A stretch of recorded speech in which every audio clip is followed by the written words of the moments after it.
নমস্কার।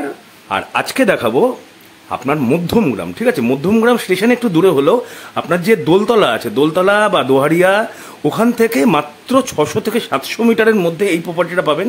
দেখতেই পাচ্ছেন একদম উঁচু পাঁচিল দিয়ে ঘেরা প্রপার্টি, আর চারিপাশে বাড়ি ঘরগুলো দেখতেই পাচ্ছেন। খুবই সম্ভ্রান্ত পরিবেশ। যারা মধ্যমগ্রামের ওদিকে একটা রেসিডেন্সিয়াল প্রপার্টি খুঁজছেন কিন্তু পাচ্ছেন না, সত্যি কথা যা চৌমাথা থেকে মধ্যমগ্রাম স্টেশনের মধ্যে সত্যি কথা বলতে প্রপার্টি কিন্তু অ্যাভেলেবেল নেই। তা এখন আপনাদের যেতে হচ্ছে বাদুর রোডের দিকে। তার এটা অত দূর যেতে হবে না, এটা আপনার দোলতলা থেকে মাত্র মোটামুটি 10 থেকে 15 মিনিট হয়তো হেঁটে লাগবে, আপনি কিন্তু পৌঁছে যেতে পারেন।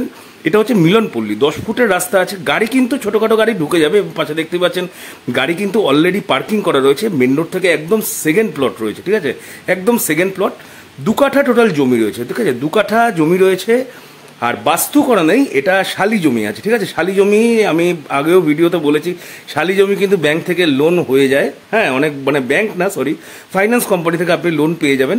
পরে আপনি বাস্তু করে কাজ করতে পারেন, অথবা মালিকের সাথে বসে যদি সেটা হয় উনি বাস্তু করে দেন, সেটা পরের কথা। আগে তো জমিটা পছন্দ করতে হবে। তা এখান থেকে মধ্যমগ্রাম স্টেশন মোটামুটি ধরে রাখুন 2 কিলোমিটার, 2 থেকে 2.5 কিলোমিটার। আপনি থানার দিক থেকেও আসতে পারেন, তবে দোলতলা থেকে আসলেই ভালো, কারণ ওখান থেকে আপনি হাঁটা পথে আসতে পারছেন। এয়ারপোর্টও আপনার মোটামুটি বেশি দূর না, 4 থেকে 5 কিলোমিটারের মধ্যে এয়ারপোর্ট। আর পজিশন দেখতেই পাচ্ছেন, বাড়ির জমির পজিশন কিন্তু খুবই ভালো। দামটা আমি বলি, দামটা হচ্ছে মালিকের পক্ষ থেকে প্রাইস আছে 13 লক্ষ টাকা করে পার কাঠা। আপনি কথা বলে নেবেন, যদি কিছু নেগোশিয়েট করতে পারেন তাহলে আপনারই ভালো।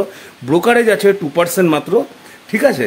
এবার প্রপার্টি যদি পছন্দ হয় অবশ্যই স্ক্রিনে দেওয়া নাম্বারে একটু ফোন করে দেবেন। আর প্রপার্টিটা দক্ষিণমুখী আছে, ঠিক আছে, দক্ষিণমুখী প্রপার্টি আছে। তাহলে আজকের জন্য এইটুকুই, আবার কালকে দেখা হবে একটা নতুন প্রপার্টি নিয়ে।